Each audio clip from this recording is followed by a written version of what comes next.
Assalamualaikum and good afternoon. My name is Aida and today we are going to look into one topic in Java programming, which is exception. Well, I'm bringing forward this topic from week 13 and week 14 forward because we have a full online classroom this week whereby you have to go voting. Please make sure you exercise your rights as Malaysian. Okay, the main thing that we're going to do is your workbook. Okay. We will be looking into two exercises on exception, which is on page 54 and 55. Now, first thing first, what is an exception? An exception is when you have a line of codes. Sometimes it varies. Maybe you have 10 lines, maybe you have 100 lines to 1,000 lines. But when something happens, an error, if let's say we have a syntax error that is easy to catch, whereby we can catch the error during compiling. But when we have runtime error, for example, division by zero, in mathematical operations, we cannot divide a number by zero. Then it becomes a runtime error. Or maybe in other example, such that you have an array, but when you are dealing with your array, you have a loop, isn't it? The loop index, array usually starts with 0. Array is a 0-based index, and your loop has an extra count. Maybe you have an array of 5 elements, but your loop starts with 0 to 5, which means you have 6 steps. Okay?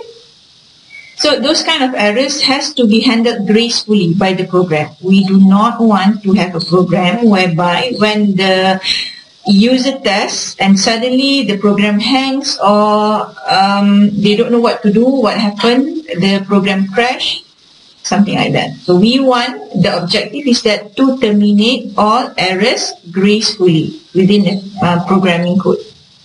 Now, Java provides a class specifically to do just that, which is the exception class.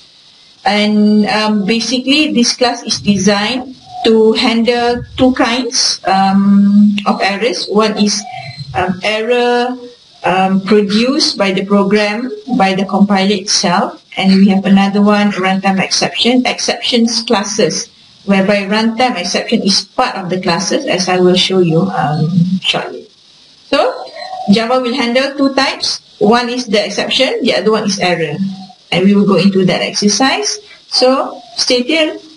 Thank you.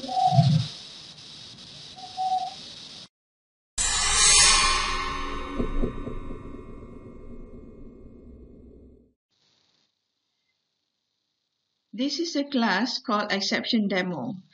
The purpose of this class is to demonstrate the working of exception handling in Java.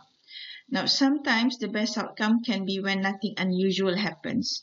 For example, in this case, the purpose of this program is simply to ask user to enter an integer. If the user enter an integer value, it is fine, nothing unusual, and we get the output as what we wanted. However, if there is an exception whereby the user entered something else other than an integer value, a letter, a character, a boolean value, for example, then the program has to be able to deal with the mismatch, input mismatch, in the form of exception handling so that the program is able to terminate gracefully. Now, in this program, we have an object called scanner, comes from the class scanner. We have what we call a try block as well as a catch block. Now, a block is a collection of statements. We can see within this try block, we have 3 statements from line 11 to 13. In the catch block, we only have 1 statement in the line 19. So the purpose of try block is to try or execute every single line until an exception occurs. If an exception or an error occurs at any line from within the try block, an exception will be thrown. For example, the class scanner that we use will invoke an IO exception whenever we or the user does not adhere or conform to the format that is required by the scanner, which in this case, we are using the next int method from the scanner class to read an integer from the user. So if an exception is thrown at this line, the remaining line, which is on line 13 within the try block, will not be executed. But what happened? It will be thrown to a catch mechanism provided by Java.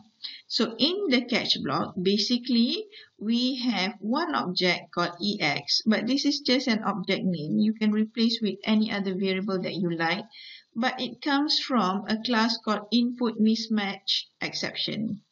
So again, when an exception is thrown from this line, it will be catched by this statement, and the system will output this line, try again, incorrect input, and integer is required before it terminates.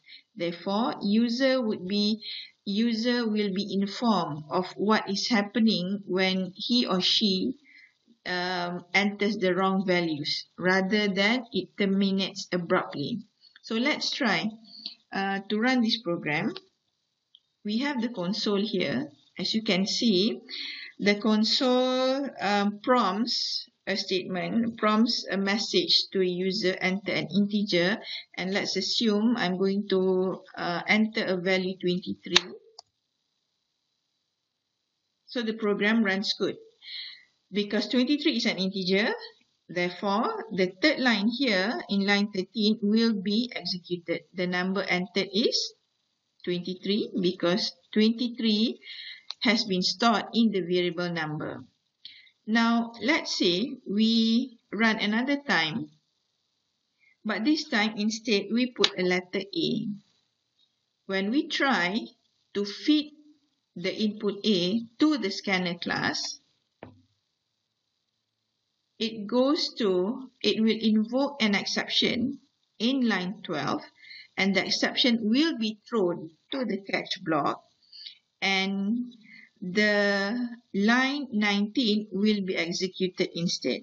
So again, when I enter a letter A, the statement in line 13 will not be executed because A is a letter, is a character, it is not an integer. Therefore, line 19 will be executed. This is called or handled under a class, a subclass of exception class, which is called input mismatch exception.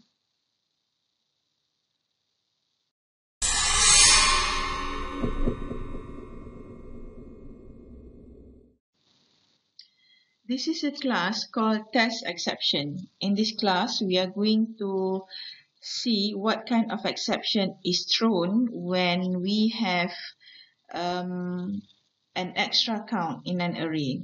So basically, in this class, there is one main method, and within the main method, we have two variables. One is total, another one is list, which is a type of array. And this list has 5 elements with value 12, 16, 20, 54, and 13. Now, we only want to see, the purpose of this program is to find the total sum of the values within the array. If you notice, we have 5 elements, but we purposely try to have more than one element in the counting step within the for loop. For integer I equals to 0, but I less than 6, which means you will get 6 steps. 0, 1, 2, 3, 4, and 5. Now, the statement that we wish to test will be put in the try block. And again, we have a catch block to catch the exception when it happens. Only that in this example, we have 3 catch blocks.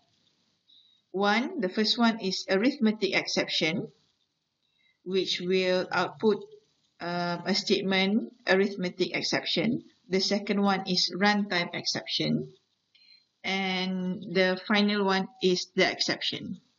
And during the last line, we have on the line 29, we will output to the console the total of the sum within the array. Now let's try this. If we run the program, immediately we will get this result. So what is the result? The result is runtime exception and the value 115.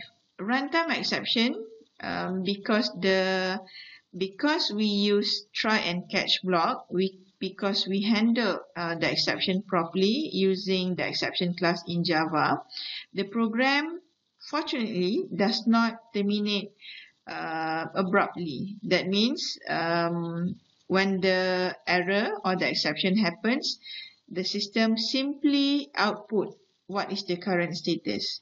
So in this case, again, when the compiler try to sum or try to find total the value in list I to the value total, because there is an extra step, there will be an exception thrown, and that exception which is thrown is catched by this runtime exception. Therefore, the display is runtime exception. And the program does not stop there. Even though there is an error, it proceeds. In this case, the last statement in line 29, system.out.println total is executed. So if you can check, 12 plus 16 plus 20 plus 54 plus 13 is indeed 115. So let's try to amend this. If we change the condition I is less than 5, we should be getting 5 elements because we start with 0. 0, 1, 2, 3, 4, because 4 is less than 5 and 5 less than 5 is false. So let's save that. Oops. Let's compile again and run. And the result is just exactly as we wanted, 115. And another point that you have to be aware of is that in Java, within the object class, there is a subclass called throwable. In throwable, there are two types of subclasses. One is called exception, another one is error. Within the exception class, you can Google the exception hierarchy class. Within the exception class, there are many other exceptions, such as class not found exception, runtime exception, arithmetic exception. Now, the only rule of writing the catch block is that the subclass has to be ordered first. For example, arithmetic exception is a subclass of runtime exception, and runtime exception is a subclass of exception. Then again, in your program, it is totally up to you if you were to use only one type of exception, if you are sure what kind of error that might be thrown from during the program execution, or you can choose quite a number of it, just like what we have in this program here. Okay.